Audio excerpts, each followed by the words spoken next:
السلام علیکم ورحمۃ اللہ وبرکاتہ۔ رب اشرح لی صدری ویسر لی امری واحلل عقدۃ من لسانی یفقہوا قولی۔ ربنا زدنا علما، اللہم فقہنا فی الدین، اللہم ارنا الحق حقا وارزقنا اتباعہ وارنا الباطل باطلا وارزقنا اجتنابہ۔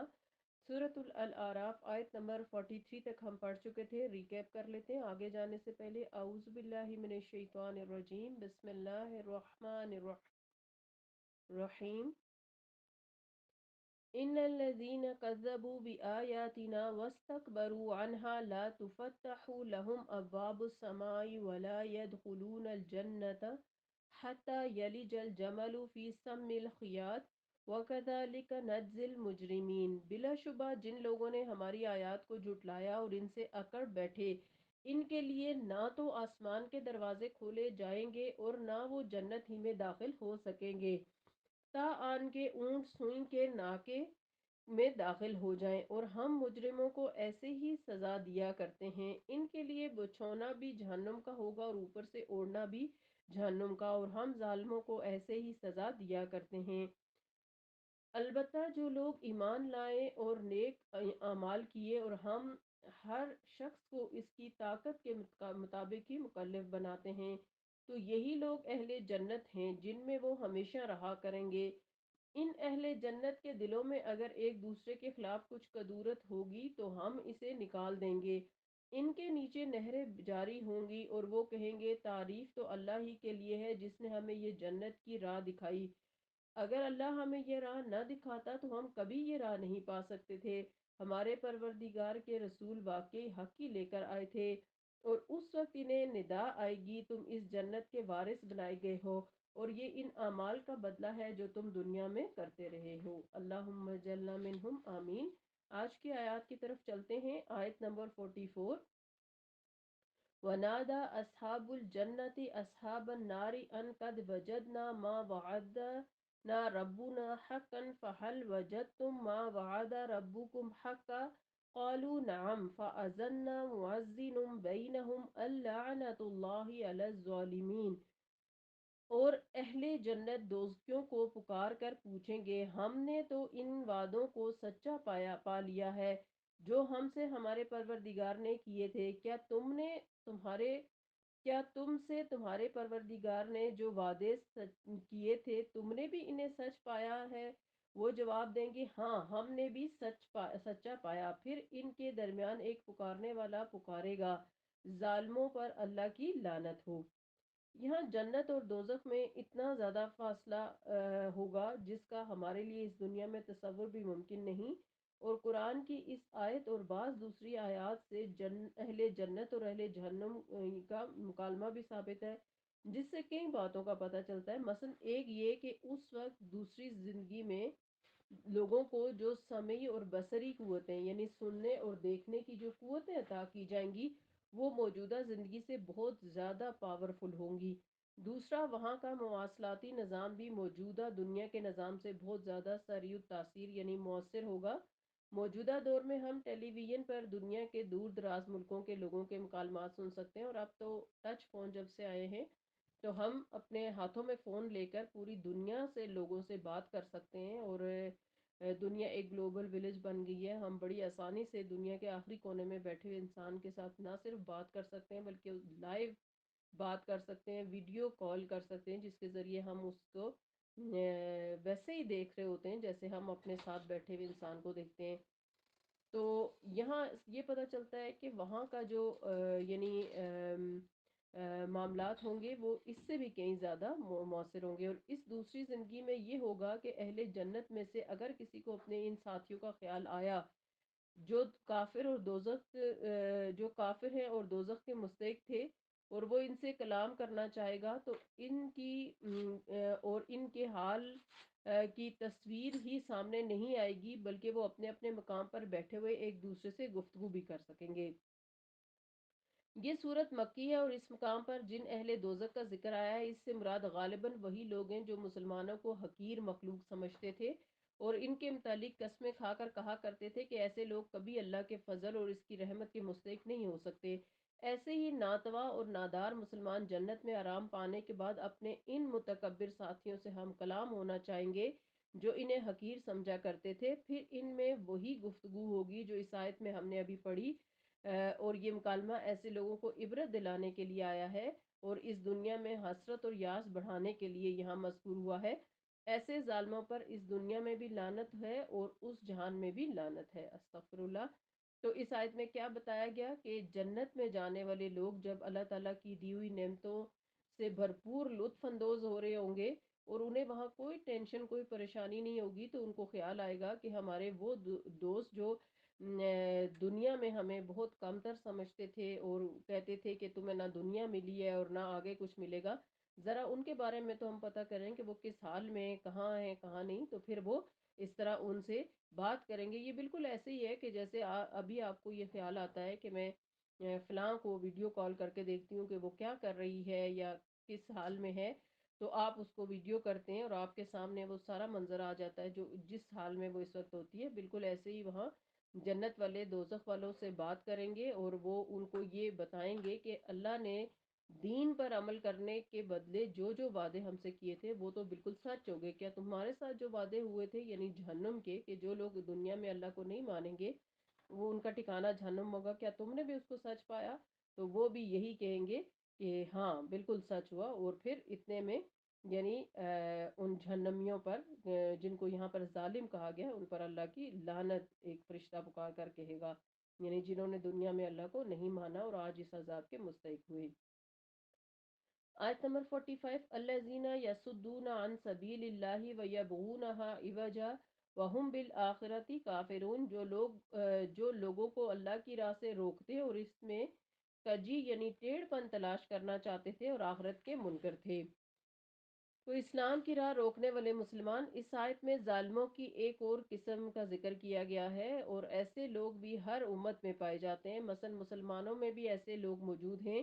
جو دعویٰ تو اپنے مسلمان ہونے کا کرتے ہیں مگر کہتے یہ ہیں کہ اسلام نے جو حدود مقرر فرمائی ہیں یہ وحشیانہ سزائیں ہیں، یعنی بڑا مشکل ہے، اور اسلام جو ہے وہ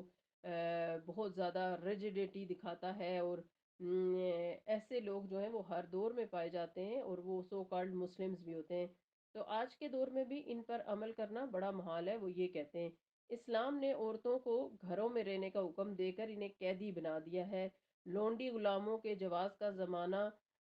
ختم ہو گیا ہے، اور اسلام اپنے دور میں تو ایک زندہ تحریک تھی مگر آج یہ نظام فرسودہ ہو چکا ہے جو زمانے کا ساتھ نہیں دے سکتے۔ وہ اپنا سیاسی نظام بھی غیروں سے درآمد کرنے اور معاشی نظام بھی اوروں سے لیتے ہیں، اور کہتے ہیں کہ آج کے دور میں سود کے بغیر ہماری معاشیت تو چل ہی نہیں سکتی۔ یہ سب باتیں اسلام کا راستہ روکنے اور اس کی سیدھی راہ کو ٹیڑھا کر کے کرنے والی باتیں ہیں جو ہر دور کے لوگ کرتے رہے اور آج کے لوگ بھی کرتے ہیں۔ حقیقت یہ ہے کہ ایسے لوگ روز آخرت پر اور اللہ کے حضور جواب دہی پر ایمان نہیں رکھتے، ورنہ وہ ایسی باتیں کیسے کہہ سکتے ہیں؟ تو ایسے لوگوں کے لیے کیا کہا جا رہا ہے کہ جو لوگ اللہ کی راہ سے روکتے ہیں اور اس میں ٹیڑھ پن تلاش کرتے ہیں اور آخرت کے منکر ہیں، تو ظاہر ہے جو لوگ آخرت کے منکر ہیں وہ آخرت میں کوئی جزا تو نہیں پا سکتے، یعنی کوئی جزائے خیر نہیں پا سکتے، البتہ اپنی سزا کا بدلہ پا کر رہیں گے۔ آیت نمبر 47، وَبَيْنَهُمَا حِجَابٌ وَعَلَى الْأَعْرَافِ رِجَالٌ يَعْرِفُونَ كُلًّا بِسِيمَاهُمْ وَنَادَوْا أَصْحَابَ الْجَنَّةِ أَنْ سَلَامٌ عَلَيْكُمْ لَمْ يَدْخُلُوهَا وَهُمْ يَطْمَعُونَ۔ اہل جنت اور اہل دوزخ کے درمیان ایک اوٹ حائل ہوگی اور آراف پر کچھ آدمی ہوں گے جو ہر ایک کو اس کی پیشانی کے نشانات سے پہچانتے ہوں گے۔ وہ اہل جنت کو آواز دیں گے تم پر سلامتی ہو، یہ آراف والے ابھی جنت میں داخل تو نہیں ہوئے ہوں گے، البتہ اس کی امید ضرور رکھتے ہوں گے۔ پہلی بات تو اس آیت کے اندر جو کہی گئی کہ اہل جنت اور اہل دوزخ کے درمیان ایک اوٹ ہوگی اور آراف پر کچھ آدمی ہوں گے، تو آراف کیا ہے؟ جس کا اسی نام پر یہ صورت بھی رکھی گئی ہے۔ آراف جنت اور دوزخ کے درمیان ایک اوٹ ہے۔ سورہ حدید میں اس اوٹ کی یہ تفصیل ملتی ہے کہ وہ ایک دیوار ہوگی جس میں ایک دروازہ ہوگا، اس کے بیرونی طرف عذاب ہوگا اور اندرونی طرف رحمت، یعنی کہ یہ دیوار جنت کے لذائذ اور خوشیوں کو جہنم کی طرف جانے سے اور جہنم کی سختیوں کو اور آگ کی لپیٹ اور گرمی اور دھوئیں کو جنت کی طرف جانے سے روکے گی۔ آراف اور اہل آراف کون ہیں؟ یعنی اس کے متعلق بہت سے اقوال ہیں، جن میں سے راجح تر یہی قول ہے کہ یہ وہ لوگ ہوں گے جن کی نیکیاں اور برائیاں برابر برابر ہوں گی، وہ اس مقام پر مقیم ہوں گے۔ ان کے ایک طرف اہل جنت ہوں گے جنہیں وہ ان کے نورانی چہروں کی بدولت پہچانتے ہوں گے، اور دوسری طرف اہل دوزخ ہوں گے جن کی روح سیاہی اور کالی کلوٹی رنگت کی بنا پر انہیں بھی وہ پہچانتے ہوں گے۔ اور پھر یہ کہا گیا کہ اس آیت کے دو معنی ہو سکتے ہیں، یا دو معنی بیان کیے گئے ہیں۔ ایک یہ کہ جو لوگ جنت میں داخل ہو چکے ہوں گے انہیں دیکھ کر اصحاب آراف السلام علیکم کہیں گے، اور ان اصحاب آراف کی اپنی کیفیت یہ ہوگی کہ وہ بھی جنت میں داخل ہونے کی توقع رکھتے ہوں گے۔ دوسرا یہ کہ کئی اہل جنت ابھی حساب و کتاب سے فارغ نہیں ہوئے ہوں گے، مگر اصحاب آراف ان کے نورانی چہرے دیکھ کر پہچان لیں گے کہ وہ جنتی ہیں، تو انہیں السلام علیکم کے بعد جنت کی خوشخبری دیں گے۔ اور ان حساب کتاب میں مشغول لوگوں کی اپنی کیفیت یہ ہوگی کہ گو وہ ابھی تک جنت میں داخل نہیں ہوئے ہوں گے، تاہم وہ اس کی امید ضرور رکھتے ہوں گے۔ جنت میں دیدار الہی، اہل جنت اور اہل دوزخ کے درمیان مکالمہ، اصحاب آراف اور ان سے مکالمہ، یعنی آپس کی بات چیت اور ان کو دور مقامات سے دیکھ کر پہچان لینے اور ایک دوسرے کی آوازیں سن کر اس کا جواب دینے کو، اور روز محشر کے احوال کو موجودہ قوتوں اور عقل سے جانچنا درست نہیں۔ اور اس کی تائید رسول اللہ صلی اللہ علیہ وسلم کی اس ارشاد سے بھی ہوتی ہے کہ جس میں آپ صلی اللہ علیہ وسلم نے صحابہ کرام رضی اللہ عنہم سے فرمایا، اس دن تم اپنے پروردگار کو اس طرح بلا تکلف دیکھ سکو گے جس طرح چاند کو دیکھ رہے ہو، اور تمہیں کوئی رکاوٹ محسوس نہیں ہوگی۔ یہ صحیح بخاری کی حدیث ہے، حالانکہ اس دنیا میں موجودہ آنکھوں سے دیدار الہی ناممکن ہے۔ آیت نمبر 49، أَهَٰؤُلَاءِ الَّذِينَ أَقْسَمْتُمْ لَا يَنَالُهُمُ اللَّهُ بِرَحْمَةٍ ادْخُلُوا الْجَنَّةَ لَا خَوْفٌ عَلَيْكُمْ وَلَا أَنْتُمْ تَحْزَنُونَ۔ کیا یہ اہل جنت وہی لوگ نہیں جن کے متعلق تم قسمیں کھا کر کہا کرتے تھے کہ یہ اللہ انہیں اپنی رحمت سے کچھ بھی نہیں دے گا؟ انہیں تو آج یہ کہا گیا ہے کہ جنت میں داخل ہو جاؤ، تمہیں کوئی خوف ہوگا نہ کوئی یہ نہ تم غمزدہ ہوگے۔ تو یہ جو جنت میں داخل ہونے والے لوگ ہیں یہ وہی لوگ ہوں گے جنہیں یہ جہنمی اپنے تکبر کی وجہ سے دنیا میں پکار کر کہا کرتے تھے کہ یہ تو کسی قابل نہیں ہے۔ اور اکثر آپ قرآن کے مضامین میں پڑھیں گے بھی اور پڑھتے بھی ہیں کہ ہر دور کے نبی کے جو ماننے والے ہوتے تھے وہ معاشرے کے کمزور ترین لوگ ہوتے تھے، اور بڑے سرداروں کو جب کوئی نبی دعوت پیش کرتا تھا دین کی تو وہ کہتے تھے کہ ہم اس وقت تک تمہاری بات نہیں سنیں گے اور تمہاری محفل میں آ کر نہیں بیٹھیں گے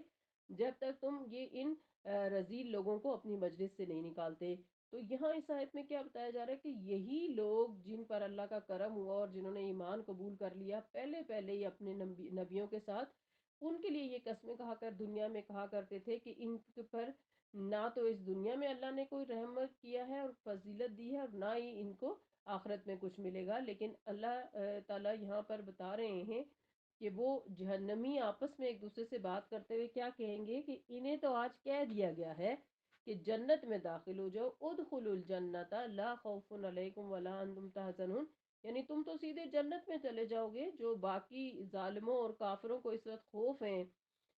اپنے مستقبل کے بارے میں کہ ہمارے ساتھ کیا ہونے والا ہے، اور جو غم ہے انہیں لاحق ہے اپنے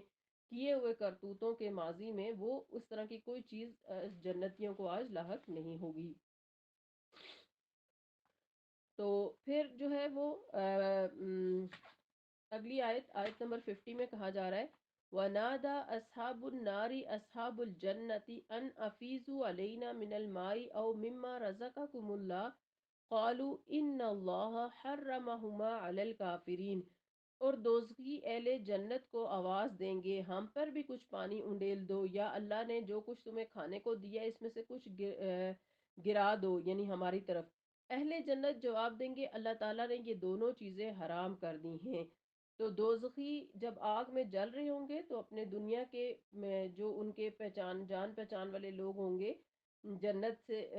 میں، تو ان کو پکار کر ان سے فریاد کریں گے کہ ہم پر بھی کچھ پانی ہی بہا دو، تاکہ ہم کچھ آرام ہمیں مل سکے، یا کچھ کھانے کے لیے ہی گرا دو۔ اہل جنت اس کا جواب یہ دیں گے کہ یہ چیزیں تم پر حرام کر دی گئی ہیں، لہٰذا ہم اللہ کی نافرمانی کر کے خود کو گناہگار نہیں کر سکتے۔ آیت نمبر 51، الذین اتخذوا دینہم لہوا ولعبا وغرتہم الحیاۃ الدنیا فالیوم ننساہم کما نسوا لقاء یومہم ھذا وما کانوا بآیاتنا یجحدون۔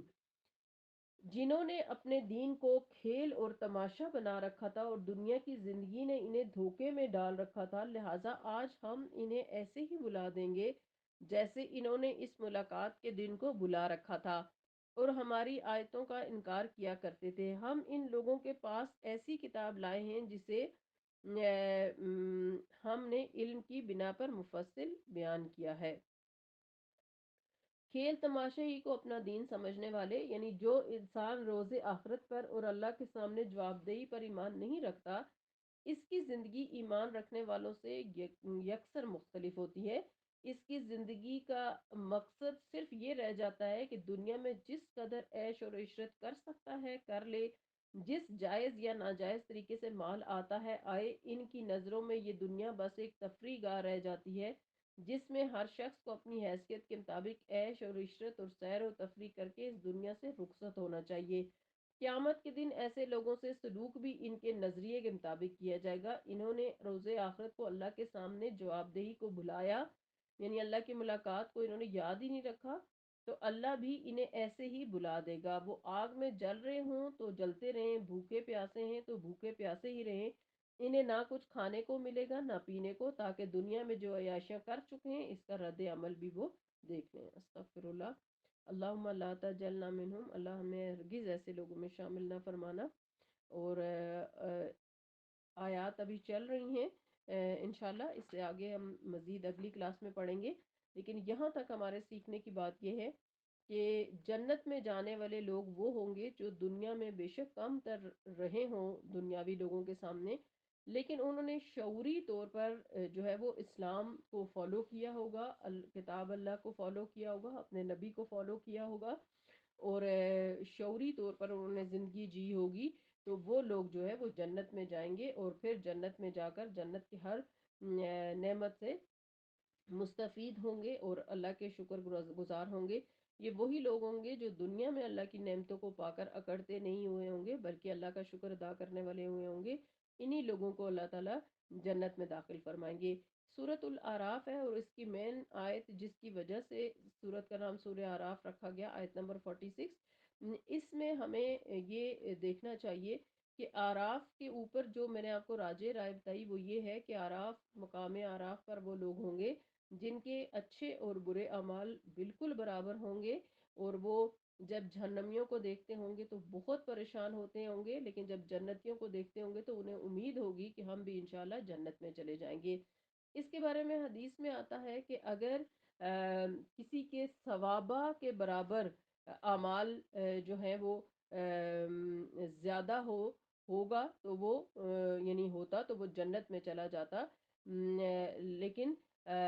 ثوابہ کہتے کسے ہیں؟ یعنی جوں کے انڈے کو لیگ کو کہتے ہیں۔ تو یعنی اعمال، نیکیاں اور برائیاں برابر ہوں گی، تو ثوابہ یعنی جوں کے انڈے کے برابر بھی اگر کسی کا عمل زیادہ ہوتا تو اسے اعراف پر رک کر انتظار نہ کرنا پڑتا اس ویٹنگ روم میں، بلکہ وہ بھی جنت میں جا چکا ہوتا۔ تو اس میں ہمارے سیکھنے کی کیا بات ہے کہ اس دنیا میں ہمیں زیادہ سے زیادہ نیکیاں کرنے کی کوشش کرنی چاہیے، جیسے کہ قرآن پاک میں بارہا اللہ تعالیٰ نے فرمایا کہ اس دنیا میں ہر ایک کا اپنا اپنا گول ہے، اپنا اپنا مشن ہے، ہر ایک کی اپنے اپنے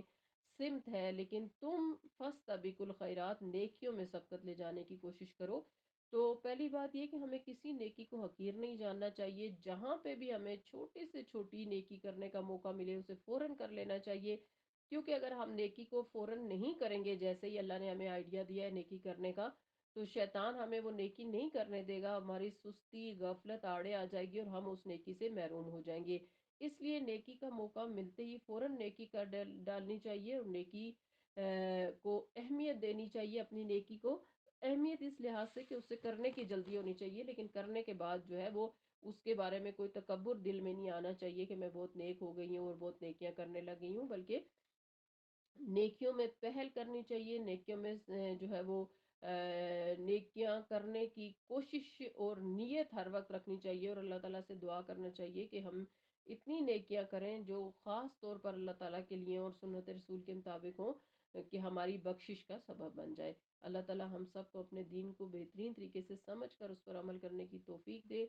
اور نیکیوں میں سبقت لے جانے کی توفیق عطا فرمائے، آمین۔ سبحانک اللہم و بحمدک، نشہد ان لا الہ الا انت، نستغفرک و نتوب الیک۔ السلام علیکم ورحمۃ اللہ وبرکاتہ۔